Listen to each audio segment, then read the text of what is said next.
We continue our deep dive series into PWHL teams, but this time with an expansion team. That's right, all things Vancouver coming up on today's episode of the Women's Hockey Report.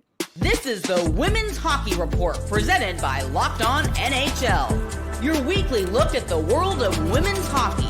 From the PWHL to the international stage, it's the Women's Hockey Report on the Locked On Podcast Network. Your team every day. Welcome back to another Saturday installment of the Women's Hockey Report, part of the Locked On NHL channel, where we are bringing you all things women's hockey every Saturday. And maybe a little bit of extra. We'll talk about that as the show goes on.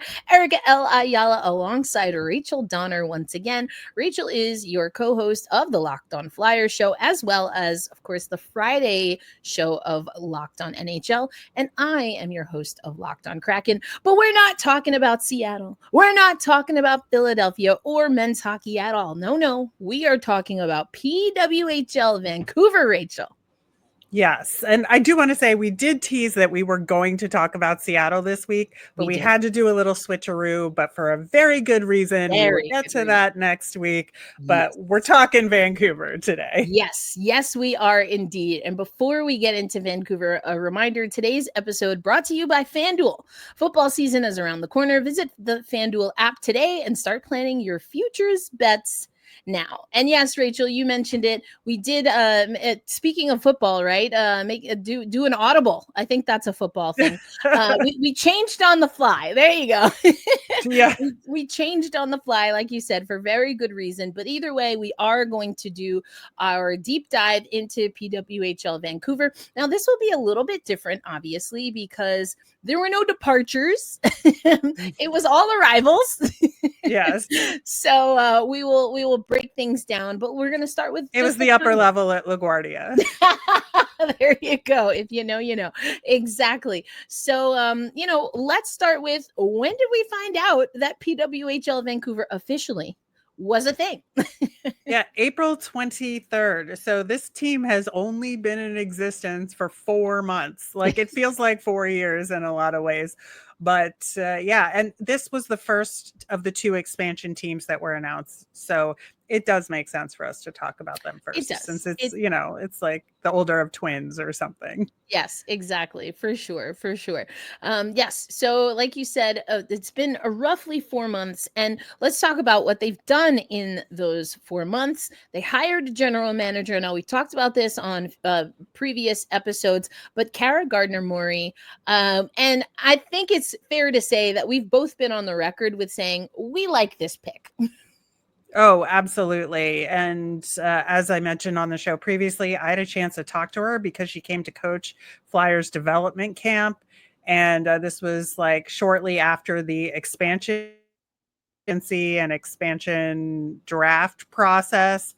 And she just is laser focused on putting together a winning team. And, I think that when I talked to her about going into being a GM versus being a coach, she kind of saw her role from Princeton as a recruiter as similar to a GM. And she's like, no, I want to build this team.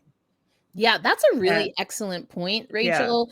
Yeah. I talked to college coaches mostly on the basketball side, and especially with NIL and things like that, they're talking a lot more about how they have as many duties kind of managing a team and a quote unquote franchise, or in college, of course, we say program, as they do coaching. So that's a really interesting point, and something that head coaches, for sure, coming from the college ranks, have to deal with recruitment and effectively selling your program as the best fit for any given athlete. Yeah, absolutely. I think she's just done a bang up job so far, and I'm really excited to see how this team plays out on the ice, which we will talk about a little bit later, of course. Indeed. And speaking of ice, let's talk about the ice sheet that they will call home. Pacific Coliseum opened in 1968. It was a venue for the 10 Winter Olympics for short track speed skating, and figure skating has a maximum capacity of 17,000. Now, that's the third most in the league, and we'll talk about some of the other arenas in just a minute. But also, Rachel, when we got the press conference for PWHL Vancouver, we also heard that PWHL, through this new expansion team, the first ever announced expansion team, will be the main tenant for the Pacific Coliseum. Yeah, it's so great because not only are they the main tenant, that means they get the main locker rooms, they get the main training facilities, and they're working to do renovations to make it a first-class facility for this team to train and play at. And to have it be on the PWHL team is pretty cool. 100%. And let's go through just as a comparison, some of the other arenas. Now, we will talk about Seattle next week, as Rachel teased, with a special guest. They will be playing PWHL Seattle at Climate Pledge Arena, which of course means they're sharing facilities with the Seattle Storm from the WNBA, who will of course be in the off season when they get started, but also with the Seattle Kraken. They will also be using the Kraken Community Iceplex for their practice facility. That has a max capacity of 18,300. Minnesota at Xcel Energy Center, where the Minnesota Wild also play, has a max capacity of 1864. And then New Jersey, because that's where it is, where the New York Sirens play, the Prudential Center, that's the main ice sheet, of course, of the New Jersey Devils, and they have a max capacity of 16,514, and we can go on and on. But the two arenas that have the smallest, there's three technically that have below 10K when it comes to seating availability. That's Ottawa at TD Place Arena with 9,862, Toronto at Coca-Cola Coliseum with 8,100, and Zonga Center, which is outside of Boston. That's where the Boston Fleet play, and that's at 6,496. So we talked about this before, Rachel, on the podcast, especially when the Sirens, at the time, the Sirens were playing where the Islanders play, but then you also had Toronto playing at basically, an old ice sheet, historic. By old, I mean historic. I want to get that correct. It's not decrepit. It's just historic, right. A historic ice sheet, for the local college and university that is used there now. So there is a little bit of variation when it comes to capacity throughout the league. I get the sense, though, that they're trying to lean towards 10K and above. So that I'm curious to see what this means. We're not going to spend a lot of time on this because we're going to talk about Vancouver today, but I just wanted to put that out there because I feel like attendance overall is something that we're keeping an eye on, and of course capacity of arenas impacts attendance, as does location. Yes.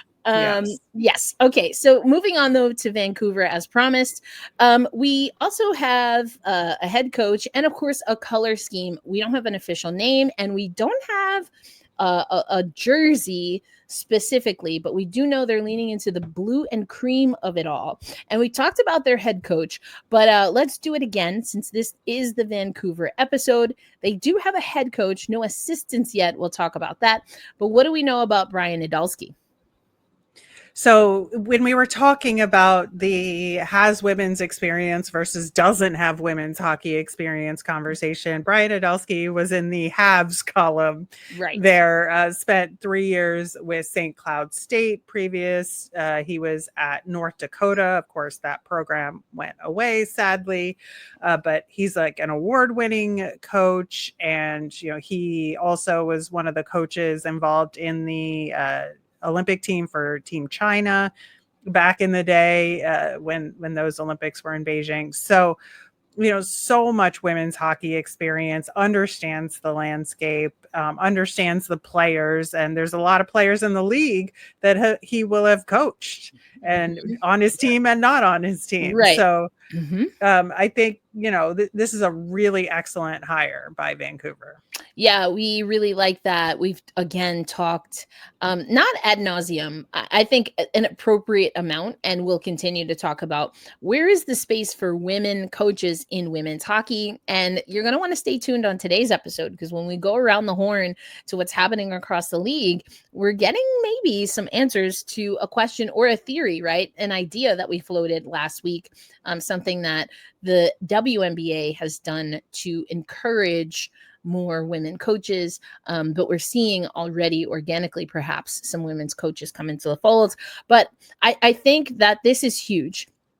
What we've also talked about, though, which will be interesting when it comes to Vancouver, is that sometimes you can get experience in other ways, if not through your head coach. And of course, that comes through the overall coaching staff. But here's the thing, Rachel, at least as of this recording, which also means by the time this episode goes up, something will have been announced. But as of this recording, Brian doesn't have a coaching staff. No. And I think it is interesting because other teams have filled those jobs, right? And in some ways that we've appreciated, in some ways we have. But,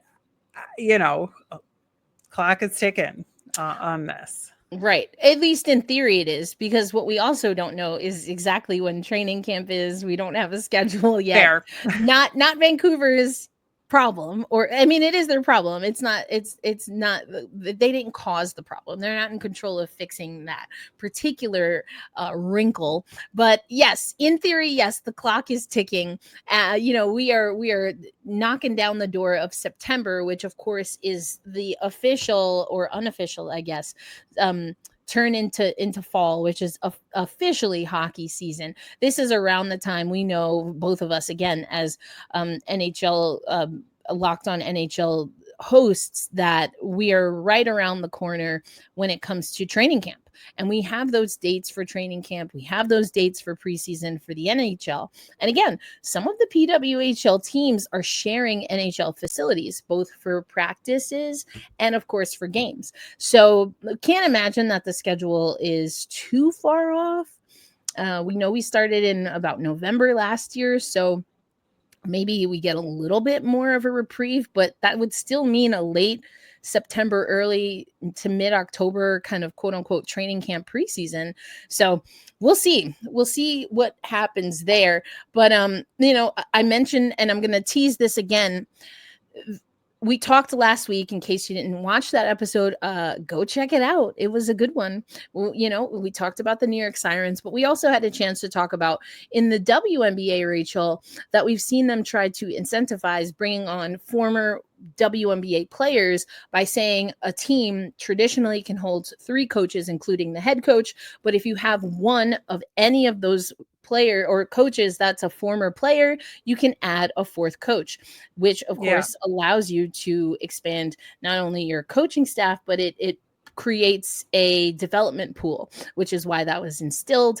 Would love to see something explicitly in the PWHL done to that effect. But again, we have some news, some updates specifically regarding Hall of Famers, Hockey Hall of Famers that are joining the fold. So that'll be fun.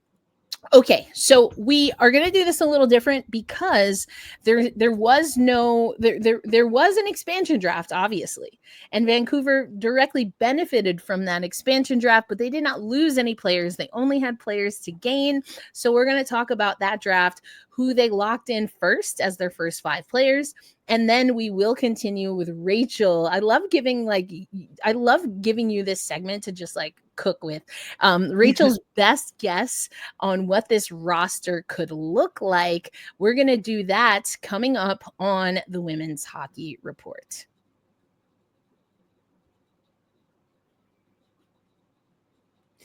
The NFL season is almost here, and FanDuel is making sure you're ready for kickoff with a can't-miss offer. Right now, new customers can bet just $5, and if your bet wins, you'll get $300 in bonus bets to use across the app. I like using FanDuel because it fits however you like to bet, whether you're into player props, building a same game parlay, or even jumping in live as the action unfolds.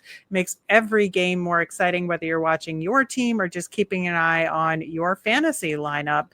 And of course, being a Philly girl, I'm going to bet on my Eagles to win the Super Bowl yet again. Go Birds.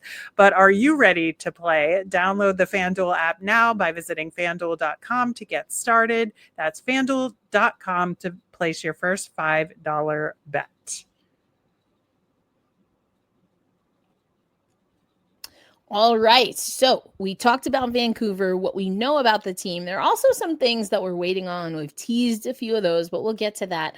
We'll get to some PWHL news and news around the hockey world. But first, let's talk about this expansion draft. And we're going to try to, going through the picks. And we've done this a few times on the show, but of course, this is the Vancouver show, so we can dig in a little deeper. Let's start with their foundational signings. They could sign from players that were unprotected ahead of the expansion draft. They could sign up to 5 players, and I think they did pretty good. They did pretty good. Yeah, I think, right off the bat, Sarah Nurse was the early signing, and you're like, okay, that's a good start. Pretty solid.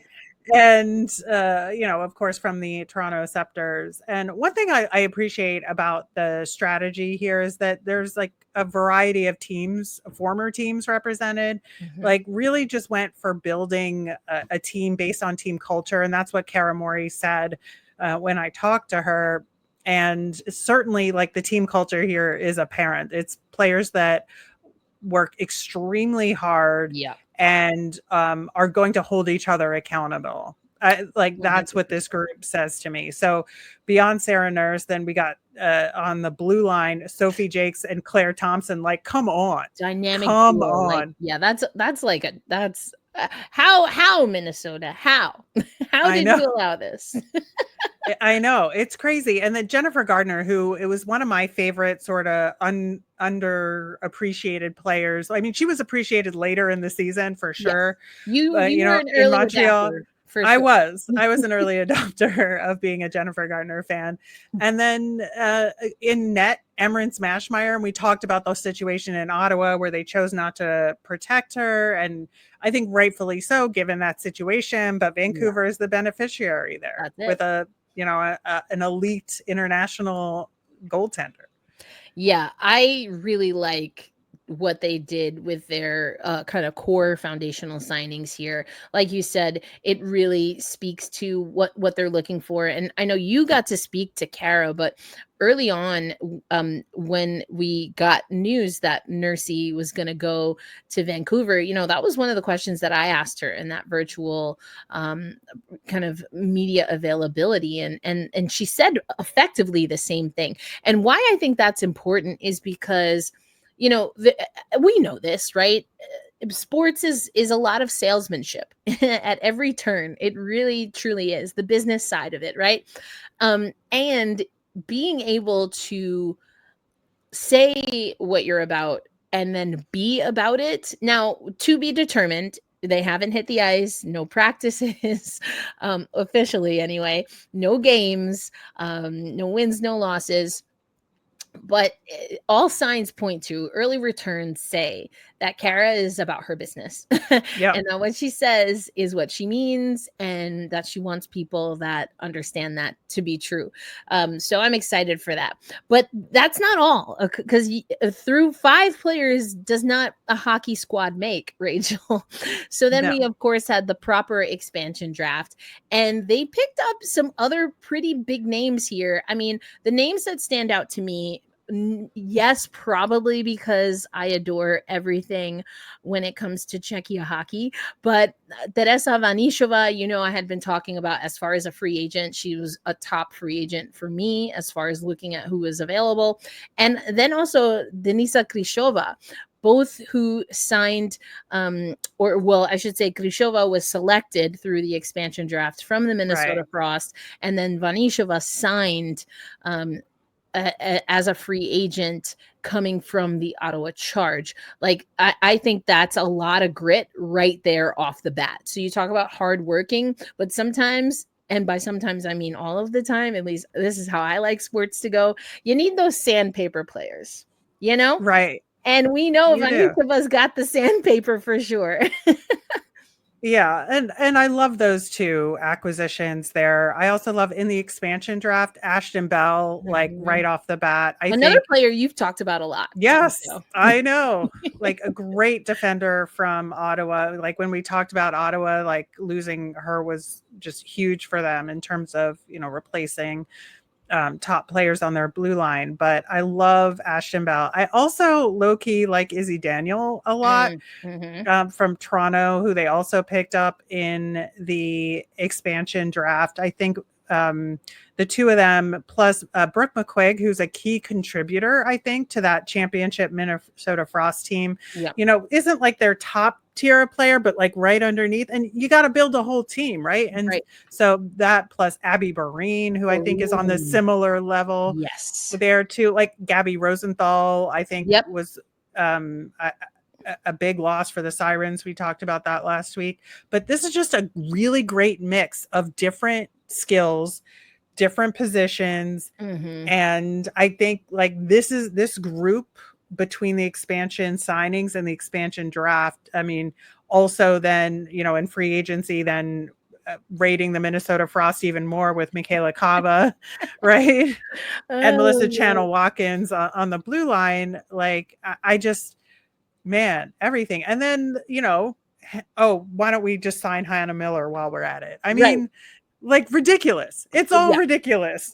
It's wild, the roster Yeah. that Vancouver was able to put together pretty early. And you talked about Adulski having experience coaching at Mhm. the Olympics, but of course Hannah Miller, which we've talked about on the show before, did play for China, and that Mhm. has added a few hiccups when it comes to Miller being able to compete for Hockey Canada. It didn't happen Still at don't World know what's going Championships. on yet. Yes, still an asterisk, but we know that Hockey Canada has been having their orientation camps. And we did get an interesting quote from Marie-Philippe Poulin from orientation camp, which we'll talk about later on the show. But yeah, I mean, just great. I mean, and yes, the Minnesota fans were already not feeling PWHL Vancouver after the expansion draft. And like you said, then picked up a couple more in free agency. So yeah, Cara Mori will, I'm sure, hear the boo birds when she hops over to Excel Energy Center for that first game, which is, let me check the schedule. Oh, damn. Oh. Never mind.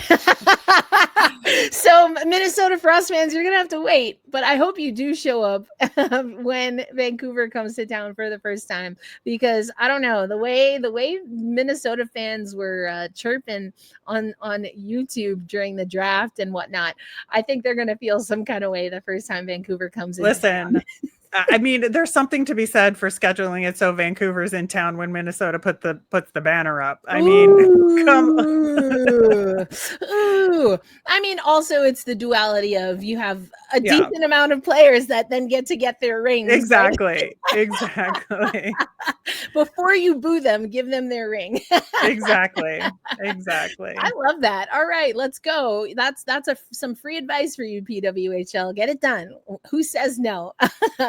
All right, let's move on, because it wasn't just the expansion draft. Of course, Vancouver also got to participate in their first entry draft alongside all of the teams in the PWHL. Rachel, how'd they do? Well, first off, I want to talk about the big trade that they made Yes, right. at the draft, because acquiring Kristen Campbell from Toronto was a huge move, because it sets them up to have a goaltending duo, I think, modeled in some ways off the Minnesota Frost, because we got Emmerich Mashmeyer. Now, she's definitely a number one goaltender, but with the injury history, having your second goalie be Kristen Campbell, like, you cannot go wrong there, in my opinion. And so, will it be sort of a 65-35 percentage wise in terms of the starts? I would guess about that in terms of Mash versus Kristen. But we'll see in terms of health and the way it plays out with this team. But that, they gave up a couple of picks for that. They got one in return that was a lower pick. So they wound up with 5 draft picks overall. Yes. And interestingly went abroad for their first pick in the draft in the first round, as opposed to a college player. Well, I mean, and we've talked about this before, right? There were some names that if you've been following women's hockey for a while that you were likely familiar with. And, that could mean a few different things because especially at the international level, there's so many players that they are 2-time Olympians before they even graduate college, Also true. Right. Kayla Barnes, thinking of you. But also, I mean, this is Michelle Karvinen. I mean, coming from the SDHL, excuse me, in 32 games, 21 goals, 14 assists, 35 points overall. And that's just one little seasonal glimpse. This is an elite level, like an icon of women's hockey that you're able to get with your first round draft pick. Now, we talked about the youth movement, right? With the last 2 deep dives for Boston and New York. But this is getting someone tried and true. When you have an expansion team, I know a little something about covering expansion teams. There's always that balance, right? Right. And off the hop, you do need some people who are going to be foundational. And that's what I saw this as. Yep, I absolutely agree. And I think, she's going to be a great addition to the team from everything we've seen from her on the international level. Super, super excited to see, where she winds up. I'm guessing she'll end up on the second line for this team, but, on the left side, but we'll see how the lineup shakes out here. I think, what's interesting about the expansion process overall with this team is that they did such a good job in the early stages on the blue line side that, the second pick they made, that third round pick, so they jumped from the first to the third round, getting Nina Jobe-Smith from Minnesota Duluth. Nina might be the only draftee on the blue line to make it into that opening day lineup here. She's a first pairing right D, which is always a premium. But 18 points in 37 games this past season for Minnesota Duluth. So real excellent defender. Yeah, as you said, that was the third round pick that they got for Campbell. They gave up their earlier pick, their third, their true pick in the third round for the 19th overall. That then left them with a pick also in the fourth round, 32nd overall, Brianna Brooks from Penn State University, 11 goals. 11 goals and 13. I was like, what? We are what? 11 goals and 13 assists, 24 points overall in 38 games played. A center. Yep. And so she was the second line center at Penn State, at least for a good portion of the season. And in a real solid program there. So to pick her up in the fourth round, I think is really good. She'll be like a depth player to start out, again, with all this talent, but I think there's room for her to grow. Yeah, and in the fifth round, take another center, 39th overall from the Samoskevich family, synonymous with Quinnipiac University, Madison Samoskevich, 8 goals, 14 assists, 22 points overall in 38 games played in her final collegiate season. Yeah, again, like I think she's probably borderline to make the squad. Could be a practice player, but we'll see. Where it plays out in the lineup. Yeah. And, something that we've talked about a little bit, but always curious to see how NCAA versus U Sport versus international talent is kind of ranked. But Vancouver was one of the teams, Rachel, that we saw pick up from U Sports.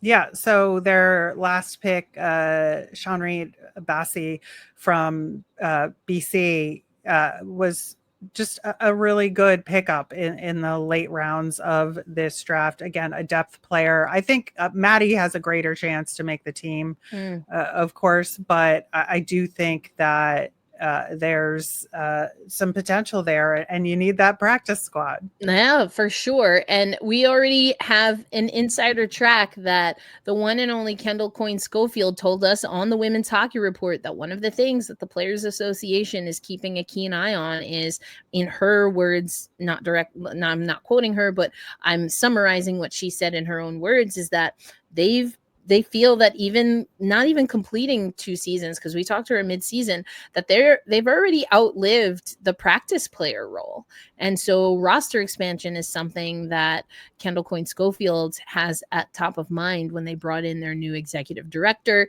So, we'll see. We haven't had any updates, and not sure that will be ready for this particular season, especially with expansion. That's of how leagues usually like to say, well, we're offering more spots through expansion, but team roster, I think that will be interesting. So we'll keep a keen eye on that. But now it's my favorite part of the episode where Rachel, we let you cook, and you've alluded to some of these, but let's just talk about it. Top 6 for this Vancouver squad. What you got? I mean, the top line is making my head spin already. I cannot wait for this. With Sarah Nurse, I think will be that 1C, of course, with Jennifer Gardner and Michaela Cava. Like, I love it. I love it. I just think the dynamism, I think this is going to be a real fast line. I think, there's going to be a lot of physicality on this line as well. And then with Hannah Miller probably as the 2C here, I think that makes a lot of sense. And Teresa Vanishova probably on the right side on that line. I think Izzy Daniel has a shot there, but most likely Vanishova will be on that second line. And Michelle Karvinen will be like the one draftee that'll be in the top 6. Yeah. I mean, when you build up a resume like she has, totally makes sense. 100%. That you also have Grishova working with Samo and potentially Izzy Daniel, but you said maybe Izzy has some room to move up. And then we talked about Brooke, Gabby, and Abby, right? Just kind of your traditional grind it out, keep everything afloat kind of fourth line. I mean, what a fourth line, right? That's what I'm saying. And I love it with all due respect. Like, truly, they can absolutely do that for you. Right. And this is where like maybe Brianna Brooks has a chance to crack the lineup sometimes in a fourth line role here. And I think depending on how things play out, like Brooke McQuaig could move up to that third line. I think there's a lot of potential there again. And because Krishova, I think, would slot in real well on that fourth line as, it's just going to depend on usage and situation and opponent. I think that, coach has a lot of flexibility here with a lot of skill and a lot of different role players here. 100%. So we talked about the 2 defenders coming from Minnesota, but do you have them paired up together, or do you think there's a little mix and match going on here? Well, I think you have to put Claire Thompson and Ashton Bell on that top pairing. Like, I think just based on their strong sides, that's what makes sense to me. And then, you have Melissa Channel-Watkins and Sophie Jakes as the second pairing. I think there's a little bit of mix and match that can take place here in this top 4, again, depending on chemistry, depending on what makes sense in terms of an offensive defender versus defensive and who's playing what role on these pairings. I do think Sophie Jakes is a top pairing defender, in this world. But I also think that just in terms of who does what, this is a good way to start. And then Emma Greco and Nina Jobe-Smith as the third pairing to start the season. Yeah, and you already talked about this, but maybe a 65-35 split between Mashmeyer and Campbell. They also have the services of Kimberly Newell as well. So, I mean, again, I like how this squad is built. I really do. I've gone on the record saying that a bunch of times, but we know that on paper versus on the ice sheet, not always the same. I mean, I'll just put this out there. The Seattle Kraken apparently had a top goalie tandem going into their inaugural season, and well, almost 5 seasons later, and I'm not sure anyone believes that anymore. Well, and if any of you happen to listen to the Locked On NHL show from yesterday, we talked about Edmonton and a little bit about their goaltending. They made it to the Stanley Cup final with that pairing. So who knows? Yeah, who knows? Who knows? That's Hockey is weird. Goalies are weird. So strange. As we both have goaltenders, bobbleheads in our background, which I love. But coming up, let's talk about what do we think is realistic for this Vancouver team, and then we'll go around the PWHL and the greater women's hockey community on some news and notes that you're going to want to know as we wrap up this episode of the Women's Hockey Report. All right, Women's Hockey Report listeners, we have an important request for you. The Locked On Podcast Network wants to hear from you. That's right. It is time for our annual survey.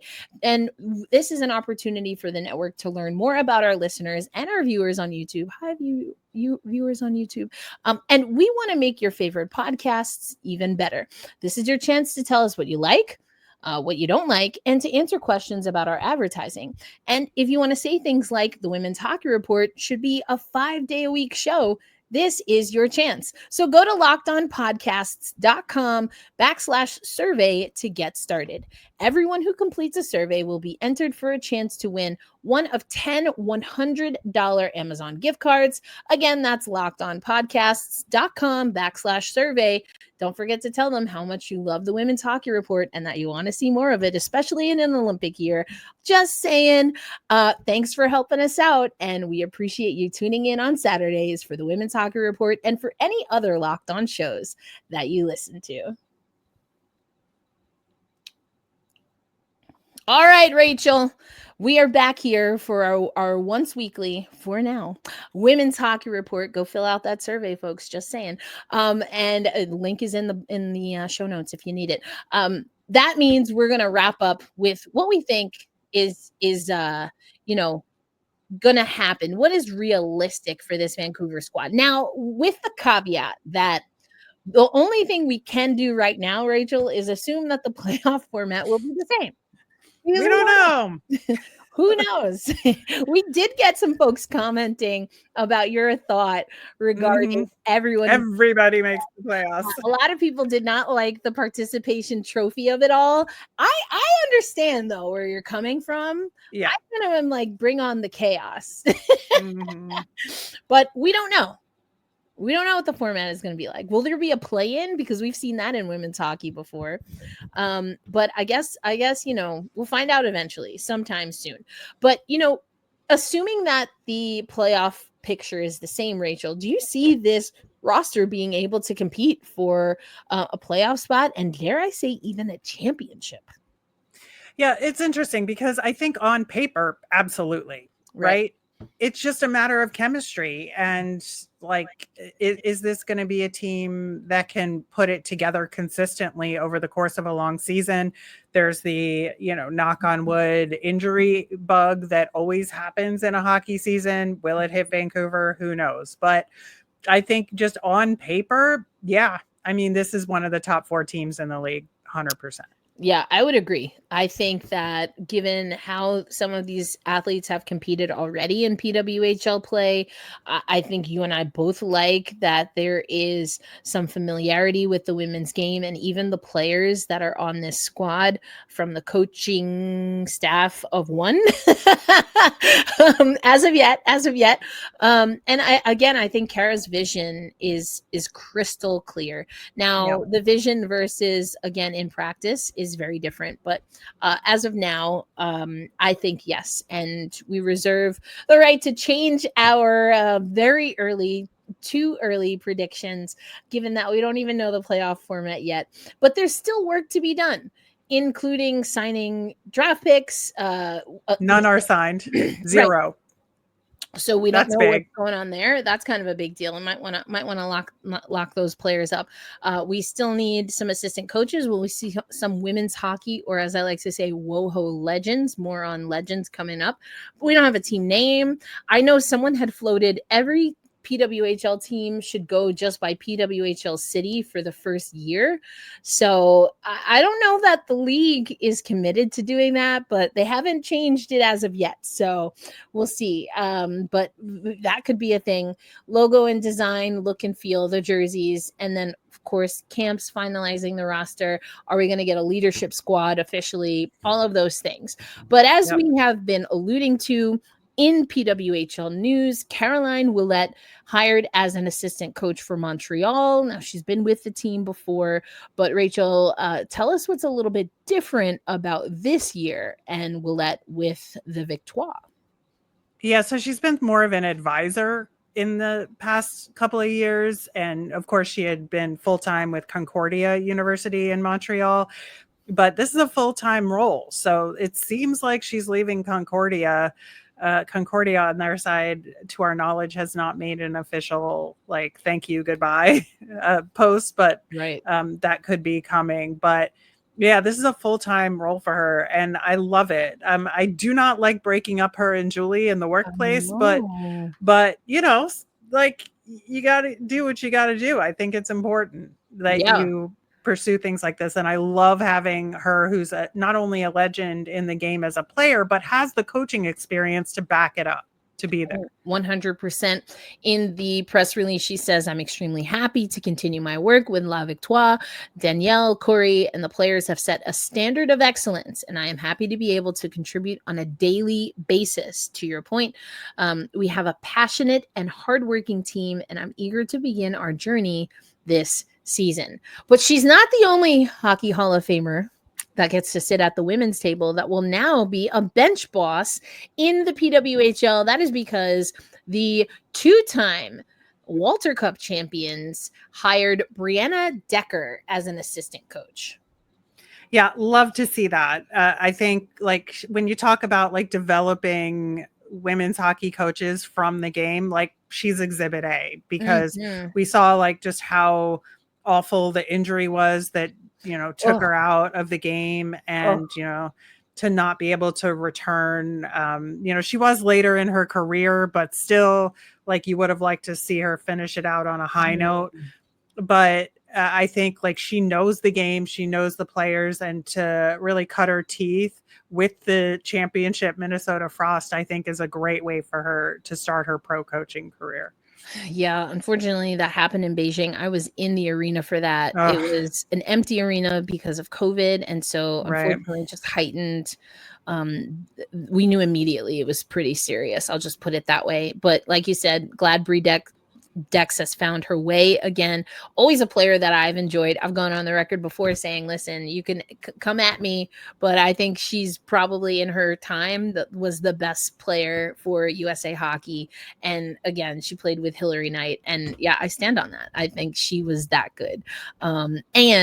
We talked about recruitment a little bit and what that looks like when you're a college coach and how maybe that's helped Kara Mori move into the GM role. I think what's also interesting is that Brie Dex has worked with Team USA under 18s, U18s. So she has a really good finger on the pulse for what's coming into the NCAA pipeline, but also at the international level. And we've already seen the PWHL is indiscriminate. It's looking like they are definitely willing and able to pull talent from around the world. So I wonder if that's something that also can benefit the Frost, and maybe Brie Dex has aspirations beyond just being a bench boss. I think her qualifications are certainly building out to where a GM or a high level executive is something that I could definitely see in her future. So we might have to see if we can get Dex on the pod and that would be great. I would love that.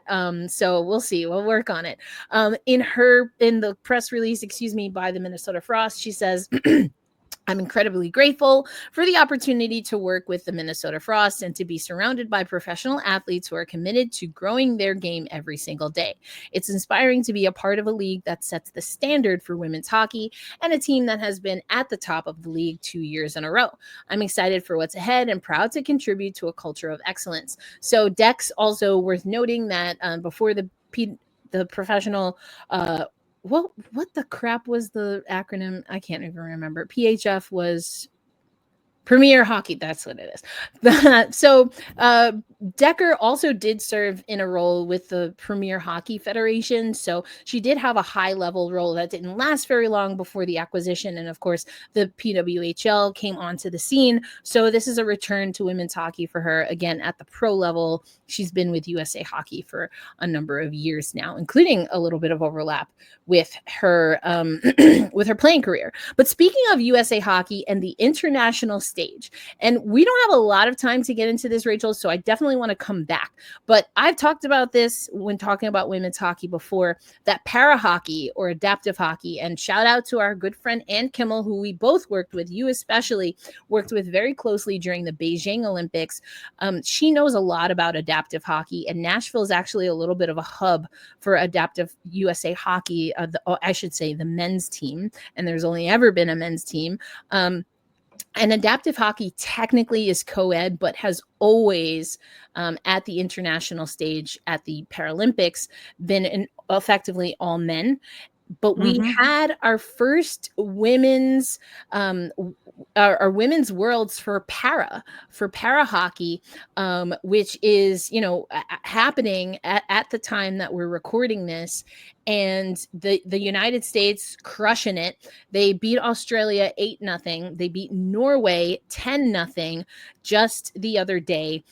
Later today, they have a placement game that will be Saturday, August 30th. Today, again, as the day that this show is recording. And if you head over to usahockey.com, we'll leave a link in the show notes. You can check out the live stream link, but highly recommend checking it out. I'm excited that para hockey is starting to, find its place in not just USA Hockey, but on the world stage, women's para hockey very specifically.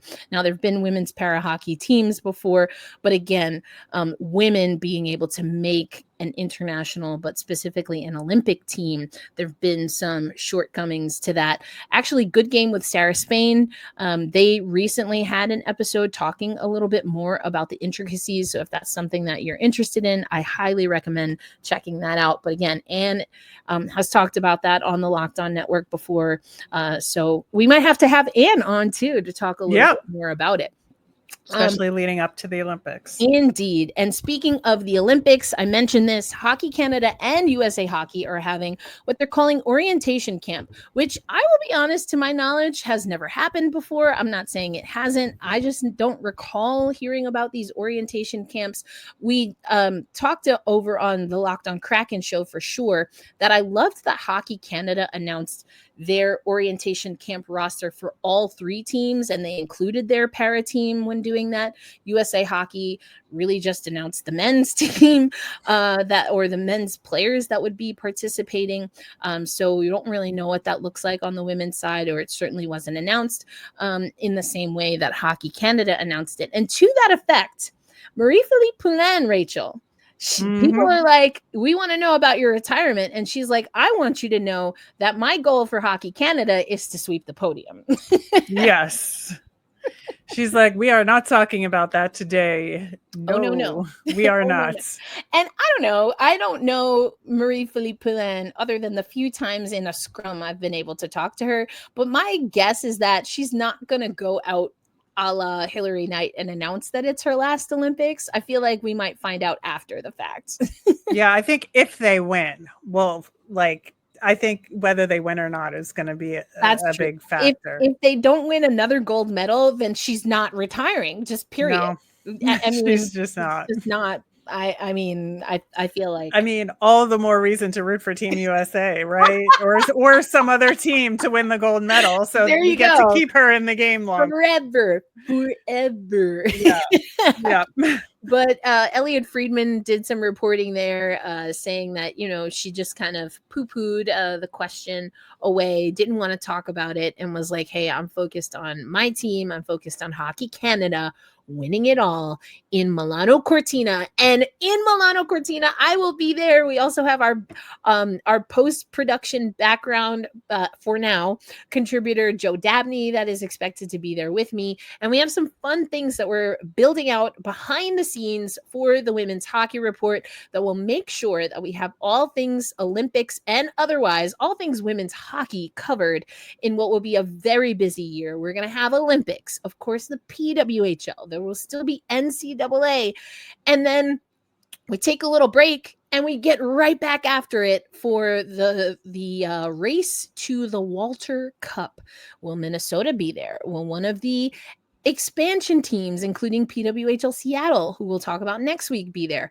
All in a matter of time, my friends. But we talked about that we changed on the fly. Next week, we are expecting to have a special guest join us to talk about PWHL Seattle. So you're not going to want to miss it. If you haven't already, set your notifications for our YouTube channel, subscribe on our audio platforms, share, comment, review, hit that survey, and let them know you want more Women's Hockey Report. But for Rachel Donner, I'm Erica L. Ayala, and we will catch you on the next episode where we talk about all things PWHL Seattle. Until then, peace out, everybody.